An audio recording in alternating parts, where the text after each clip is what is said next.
Connaissances et témoignages. Chers auditeurs, bonjour. Nous avons le privilège de recevoir aujourd'hui un médecin italien éminent, le docteur Franco Serafini. Bonjour docteur. Bonjour Madame Bernet, bonjour à tous les auditeurs. Alors docteur, vous êtes cardiologue à l'hôpital de Bologne et à cette spécialité qui doit pourtant vous prendre à plein temps, vous avez ajouté depuis quelques années une passion pour l'étude scientifique des miracles eucharistiques. Vous venez de publier un livre en français, il était déjà paru en italien, qui s'appelle « Un cardiologue rencontre Jésus, les miracles eucharistiques à l'épreuve de la science » aux éditions Artege. La première question que je voudrais vous poser, c'est un jour, sans vous arrêter au risque professionnel que cela pouvait entraîner pour vous, vous vous êtes intéressé aux miracles eucharistiques et vous avez voulu vérifier s'ils étaient scientifiquement réels et démontrables. Docteur Serafini, qu'est-ce qui vous a incité à cette démarche ? Oui, je dois admettre que jusqu'à présent, ça n'a pas été vraiment si dangereux pour moi ou pour ma carrière. Je dois admettre que maintenant, ça devient quelque chose d'un peu visible et qui prend une visibilité au niveau même international. Mais au début, environ en 2015 à peu près, c'était tout simplement une curiosité de ma part. C'est-à-dire que je savais qu'il y avait eu dans les années précédentes des cas de miracles eucharistiques étudiés au point de vue médico-légal. Et je me disais, mais ça doit être intéressant. Je m'imaginais, comment dire, si vraiment les miracles sont authentiques et si vraiment la science a pu se pencher et trouver quelque chose sur ces tissus qui, si authentiques, doivent être des sortes de biopsies du corps de cet homme, de l'homme-dieu, l'homme qui a marché sur cette planète. Ça devrait être intéressant. Mais à l'époque, je trouvais rien de déjà publié qui soit satisfaisant. Je trouvais des choses un peu simplifiées, banales, qui comme médecin, je trouvais pas assez précises. Et donc je commençais un peu comme un jeu intellectuel à essayer de chercher, de trouver dans le monde les dossiers originaux qui avaient été faites dans les... En fait, vous savez, il y a pas, c'est pas des données secrètes ou mystérieuses. Là, dans l'Église catholique, heureusement, il n'y a rien de secret ou de caché ou pour initier. Il fallait juste prendre contact avec les diocèses et puis les scientifiques qui s'étaient occupés des dossiers scientifiques et lire et voir un peu ce qui s'était passé. Alors docteur, quand on s'intéresse à la question des miracles eucharistiques, on se rend compte que dans l'histoire de l'Église, il y en a eu de très nombreux. Mais vous vous intéressez d'abord, évidemment, sur ceux qui sont scientifiquement démontrables, ceux qui relèvent du mystère de la transsubstantiation, autrement dit le fait que le pain et le vin, les espèces eucharistiques, se transforment véritablement en corps et en sang du Christ. Bien entendu, il vous était impossible de les étudier tous. D'ailleurs, pour beaucoup d'entre eux, nous n'avons plus de vestiges. Vous vous êtes donc tenu à un miracle ancien, très célèbre, celui de l'Anciano, et à d'autres beaucoup plus récents. Pourquoi ce choix plutôt qu'un autre ? Mais ça a été un choix presque obligé, c'est-à-dire en particulier cinq événements, 5 miracles eucharistiques qui ont cette double caractéristique d'être reconnus comme authentiques par l'autorité, par l'évêque local ou par l'histoire et la tradition de l'Église, et en même temps d'avoir été, en étant des sortes de miracles dont il nous reste dans le temps une trace biologique. Parce qu'il y a dans l'histoire de la chrétienté, vous l'avez dit, qui sait combien de miracles, mais ce qui m'intéressait, c'est quand par exemple, une hostie consacrée semble saigner ou a saigné, ou disons, dans le pain, c'est produit un tissu, un nouveau tissu, apparemment humain, et donc qui reste dans le temps. Et l'évêque a donné l'autorisation pour en prélever un fragment et l'étudier avec des techniques de médecine légale. Et ça a été fait seulement 5 fois de façon bien faite dans les dernières 50 ans. Et donc, tout simplement, c'est le miracle ancien de l'Anciano et 4 tout nouveaux qui viennent de se produire dans les derniers 20-30 ans. Alors, le premier aspect extraordinaire dans cette histoire, vous évoquez l'Anciano qui remonte quand même au 8e siècle, ça fait tout de même plus d'un millénaire. Et c'est un miracle où le prêtre qui doutait a vu en effet l'hostie se transformer en chair et le vin se transformer en sang. Et il en reste des reliques. Mais oui. Comment expliquez-vous, docteur, qu'en 1970, on ait pu encore, 11 siècles après, procéder à des analyses médicales fiables? Oui, ça c'est un peu un miracle dans le miracle. En s'approchant au miracle eucharistique, on est face à souvent on se trouve face à quelque chose qui est inexplicable, et donc il faut avoir une attitude d'ouverture complète au mystère. Là, dans le miracle, dans la générosité, l'abondance de ce miracle de l'Anciano, qui fait aussi que, comment dire, c'est pas quelques gouttes de sang, mais c'était tout le vin qui se transforma en sang, tout le pain qui se transforma en chair ce jour il y a 13 siècles. Et, bon, en quelque sorte, cet issu, cette chair et ces caillots de sang sont encore là. Et le professeur Odoardo Linoli, qui a étudié en 1970 des fragments de ce double miracle, il explique bien qu'il n'a pas trouvé de sel ou de conservateur dans la structure histologique de ces tissus. Donc, déjà, c'est pas facilement explicable une momification, une déshydratation si naturelle et sans éléments conservateurs, en effet. C'est vrai. Même avant de se pencher sur la réalité de ce double tissu qui est fait de myocarde humain et de sang humain, mais déjà le fait qu'il soit encore là après 13 siècles et exposé à tout le monde peut s'approcher dans la ville de l'Anciano en Italie, et tous les jours, du matin au soir, il y a cet aspect que je trouve intéressant aussi, de générosité de ce miracle. Il y a une grande générosité, comme vous le dites, vous faites remarquer. Je m'étais posé la question, je l'admets, sur toutes les analyses, que ce soit le Saint-Suaire de Turin, que ce soit la tunique d'Argenteuil, que ce soit le Suaire d'Oviedo, et que ce soit les miracles eucharistiques, on retrouve le même groupe sanguin qui est le groupe AB. Et je m'étais souvent dit, et vous le signalez d'ailleurs, on a tendance à penser que le Seigneur aurait pu être du groupe 0, du groupe O. Et puis vous nous dites non, parce qu'en fait, c'est beaucoup plus beau que ce soit le groupe AB, parce qu'il est le receveur universel, et en fait, il est le seul qui soit à même de purifier tout ce qu'il y a de souillé, de pollué dans ce qui est notre substance vitale, dans notre vie, autrement dit dans le sang. Et je trouve que c'est très beau comme explication que vous donnez là. Mais docteur, voilà ce que je voudrais vous demander, c'est lorsque l'on donne la preuve scientifique d'un miracle eucharistique, c'est-à-dire quand un chercheur, qui parfois n'est pas catholique, constate qu'il a devant les yeux un morceau de myocarde humain, que donc le pain, parce que c'était vraiment une hostie, s'est véritablement transformé en chair humaine, ou que le vin s'est véritablement transformé en sang, est-ce que la première réaction, ce n'est pas de vouloir empêcher à tout prix que cela se sache? Est-ce qu'en fait, un miracle eucharistique n'est pas quelque chose qui fait peur et qui dérange? Eh bien, oui, je dois admettre que c'est quelque chose qui dérange, qui peut déranger, qui met en difficulté tout le monde. En publiant ce livre, je pouvais m'attendre à une sorte de réaction du monde, comment dire, laïciste,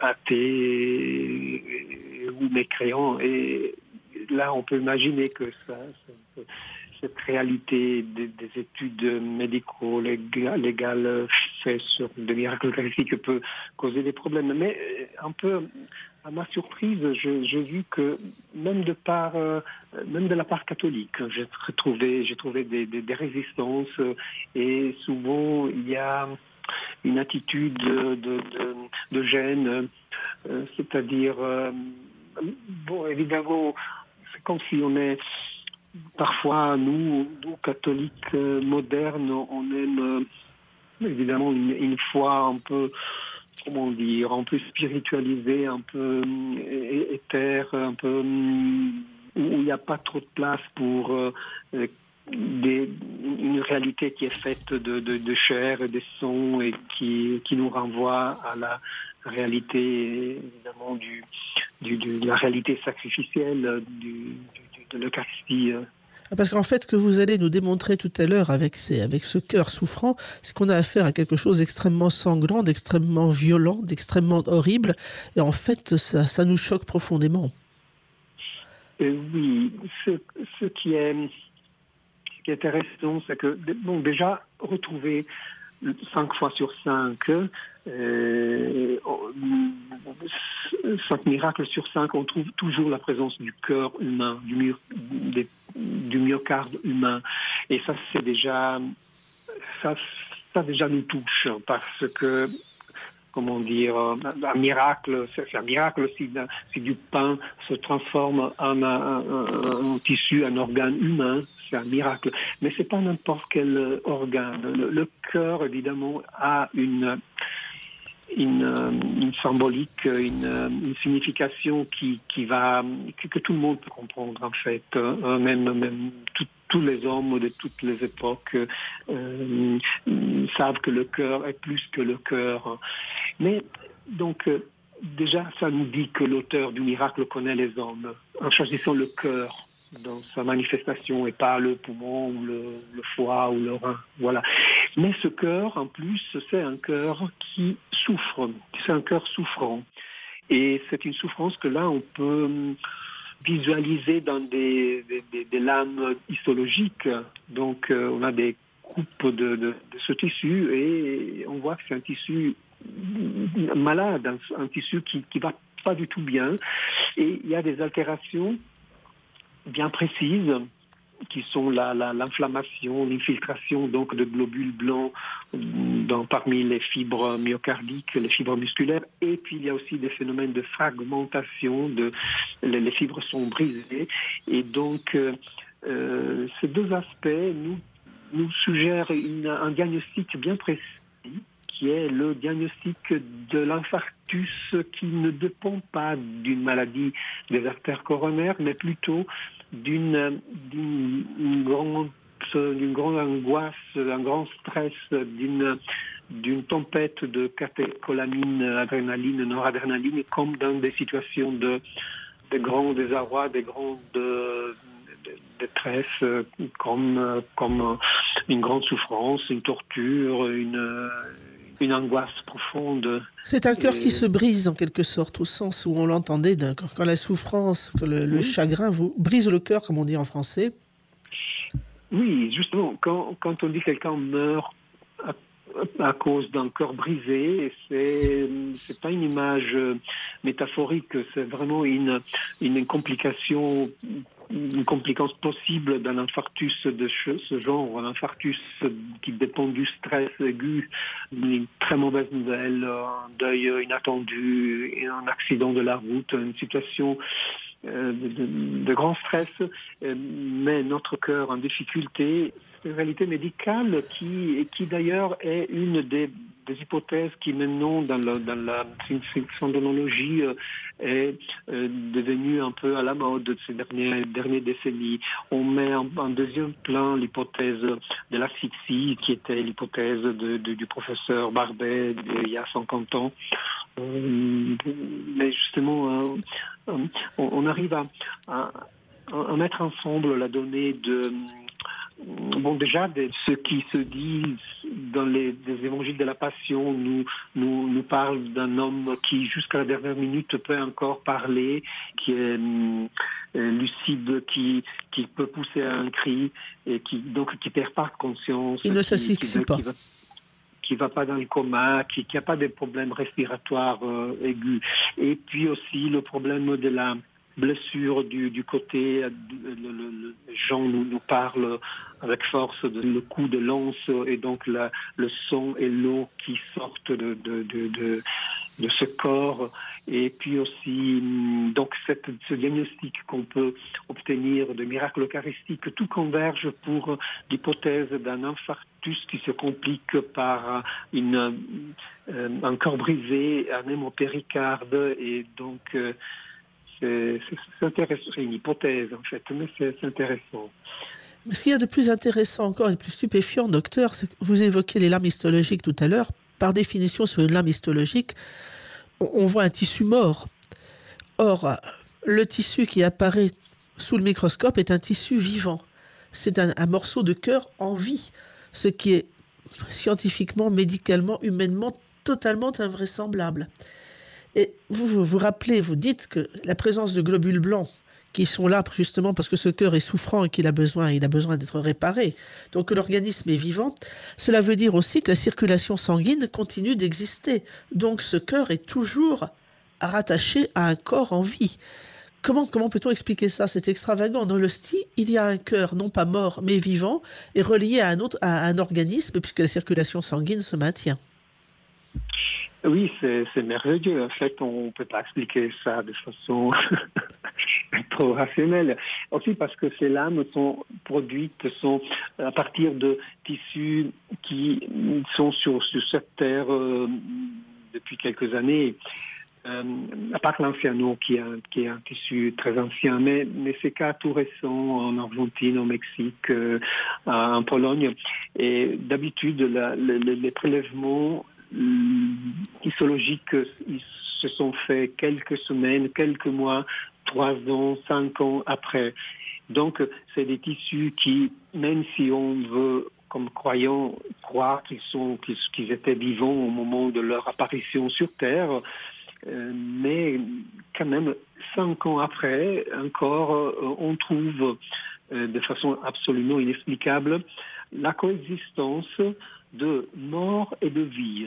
Il y a 2 plans qui coexistent. Il y a une complexité dans ces tissus, dans ces miracles qui est merveilleuse en fait, et qui nous renvoie à des réalités qui ne sont pas de cette terre, parce que sur cette terre, nous on est vivant ou on est mort, mais on peut pas être les deux à la fois. Non. Et là, les miracles eucharistiques nous parlent au contraire d'une réalité qui est la réalité de... Bon, moi je pourrais... L'image qui me vient toujours à l'esprit, c'est l'image de l'agneau, chapitre 5, Apocalypse, l'agneau qui est vivant, qui est triomphant, qui est debout, mais qui en même temps est égorgé et sacrifié depuis la fondation du monde. Donc le ressuscité qui est ressuscité, mais en même temps porte encore sur soi les marques de la mort à travers laquelle il est passé. Pas toutes les marques, je pense à l'évangile qu'on lit dans la période après Pâques, l'apôtre Thomas qui met sa main dans la poitrine de Jésus, et donc Jésus est vivant, mais en même temps il a aussi des marques pas banales, hein. C'est pas, on peut pas vivre normalement avec une blessure dans le côté, mais évidemment lui il peut. Alors vous allez même plus loin, vous évoquez vos confrères de l'hôpital de Bologne qui sont médecins légistes et qui ont remarqué sur ces analyses les marques d'un choc électrique, comme si ce cœur avait subi une électrocution. Et il se pose la question, est-ce que ce ne serait pas, non seulement ce cœur est mort, il est vivant, mais on a peut-être même la trace de la résurrection. C'est magnifique. On rajoute, on finit jamais de rajouter des niveaux de signification et de complexité. C'est un peu comme le sanctuaire de Turin qui est à la fois la preuve visible de la souffrances, des tortures de cet homme, mais aussi de sa mort, parce que dans le sanctuaire, l'homme qui se montre est un homme qui est mort. C'est pas un mannequin qui a les yeux fermés, les bras croisés. Mais en même temps, sur le sanctuaire, on se dit le mécanisme de formation de l'image inexplicable. La façon plus proche qu'on a réussi à obtenir ces dernières décennies, c'est en évoquant un grand burst, une grande émission de radiation électromagnétique très très forte pour une période de temps très très courte, qui arrive donc à déhydrater une partie très superficielle du tissu, du lin, du sensuaire. Et alors cette explosion, électromagnétique nous renvoie donc à la singularité de la résurrection de cet homme. Donc si à Turin on a la triple présence de la passion, de la mort, de la résurrection, sur les miracles eucharistiques aussi, on peut imaginer un scénario pareil, justement parce que ces marques, ces signes d'électrocution, de fulguration qu'on trouve dans quelques lames histologiques et qui ont été vus seulement par les experts de ce genre d'adhésion, peuvent nous renvoyer au mystère de la résurrection, si on imagine. D'ailleurs, là, on dit, je me rends compte qu'on dit un peu n'importe quoi, on sait pas trop quoi dire, mais pour moi, s'il y a des marques d'électrocution, moi je penserais cela comme un signe indirect de la résurrection qui a eu aussi lieu dans ces tissus. En vous lisant, docteur, on se dit, mais c'est la démonstration médicale, scientifique, de toute la théologie catholique sur la transsubstantiation. C'est une illustration médicale des propos de saint Thomas d'Aquin. Mais est-ce que, lorsque l'on voit ça, normalement, un scientifique de bonne foi ne devrait pas tomber à genoux et adorer? Oui, mais en même temps, il y a aussi un autre phénomène qui est très, très élégant, qui se passe dans l'étude de miracles eucharistiques.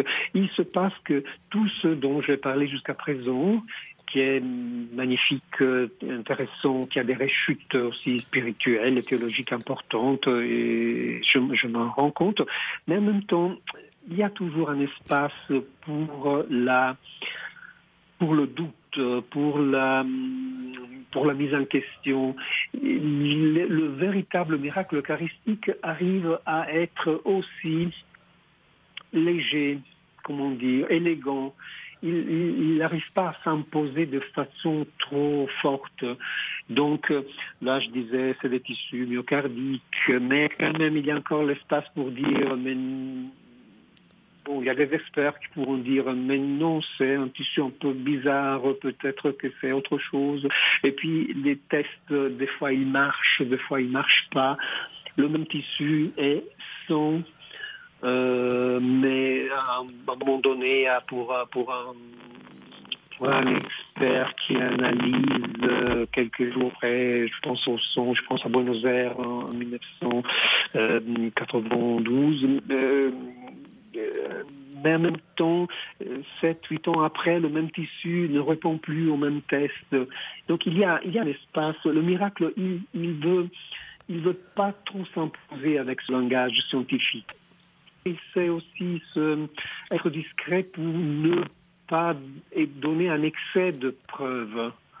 Et c'est surtout dans l'étude de l'ADN que ce phénomène se produit, parce que l'ADN aurait la possibilité de la puissance statistique de nous donner une preuve. Si on trouvait l'ADN du même homme. Mais on n'arrive pas à le décoder, cet ADN, si j'ai bien compris. Il se cache, il se fait pas décoder. Il est là, On le voit, mais il ne répond pas aux tests que d'habitude la police scientifique emploie dans des situations pareilles. Docteur Serafini, malheureusement, cette émission se termine. Nous aurions pu parler beaucoup plus longtemps parce que c'est un sujet inépuisable et véritablement passionnant. C'est vrai. Je vous remercie. Je rappelle à nos auditeurs que vous publiez aux éditions Artege la traduction de votre livre sous le titre « Un cardiologue rencontre Jésus ». Les miracles eucharistiques à l'épreuve de la science. Alors, c'est un livre qui comporte des éléments médicaux, certes, mais que tout le monde, pratiquement tout le monde, peut lire avec grand profit. Je conseille à nos auditeurs de se plonger dans ce livre qui est une démonstration scientifique de la grandeur de l'Eucharistie. Docteur, un très grand merci. Merci à vous, Madame Bernet, et à tous les auditeurs.